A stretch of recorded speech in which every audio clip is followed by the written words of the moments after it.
Virtue tales. ये कहानी है जूनागढ़ की। रोमा जूनागढ़ की रहने वाली थी। वैसे तो रोमा बहुत गरीब थी, लेकिन दिल से वे बहुत अमीर थी। वे भगवान को बहुत मानती थी। ऐसे ही एक दिन दोपहर के 4 बजे थे। रोमा खाना खाकर आराम करने की व्यवस्था बिठाने लगी। तभी अचानक उसे बाहर से गांव वालों के चिल्लाने की आवाजें आती हैं। वो फौरन उठकर खड़ी हो जाती है और देखती है कि आवाज कहाँ से आ रही है। वो देखती है कि गांव के कुछ लोग एक बूढ़ी औरत को मार रहे हैं। ये सब देख वे उस बूढ़ी औरत को बचाते हुए कहती है, अरे आप ये सब क्या कर रहे हो? ये बेचारी बूढ़ी औरत हमारी माँ समान है और आप इसे इस तरह मार रहे हैं। क्या किया है इन्होंने? अरे ये औरत हमारे गांव की है ही नहीं। ये यहाँ इस शरीर पर पड़ रहे कोड़ के कारण आई है।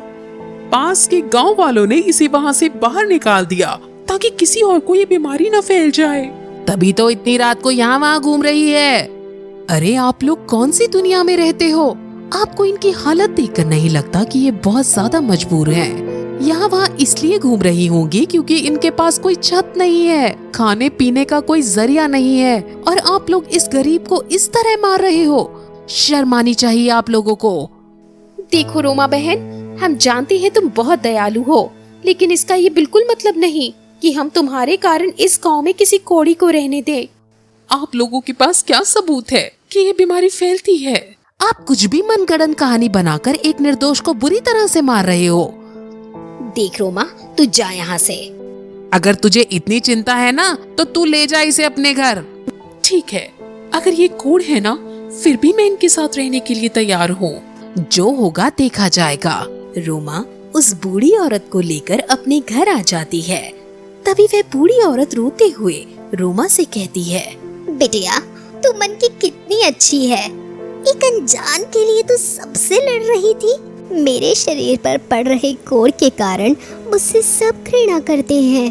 कोई प्यार से बोलना तो छोड़ो, प्यार से देखना तक पसंद नहीं करता। ये सब साबित करता है कि तू साक्षात देवी है और कितनी अच्छी इंसान है। माताजी, मैं कभी भी किसी के साथ गलत होता नहीं देख सकती। हम सब उस भगवान की संतान हैं। जैसे भगवान अपनी सब बच्चों को प्यार करता है, शक्ति भरता है, बुरे समय में साथ देता है, ऐसे ही हम सबका फर्ज बनता है कि हम एक दूसरे को सहयोग दें, उनके जीवन को बेहतर करने में मदद करें, न कि घृणा करके एक दूसरे की परेशानी बढ़ाएं। और आप ये सब छोड़िए, चलो आप खाना खा लो। मुझे लगता है आप बहुत भूखी हैं। रोमा उस बूढ़ी औरत को अपने हाथों से खाना खिलाती है और उसके जख्मों को साफ कर दवाई लगाती है। अगली सुबह रोमा बूढ़ी औरत से कहती है, माताजी, आपको यहाँ पर किसी भी चीज की जरूरत हो तो आप मुझसे बेझिझक बोल सकते हो। बिटिया, तूने मेरी इतनी सेवा की, वही बहुत है मेरे लिए।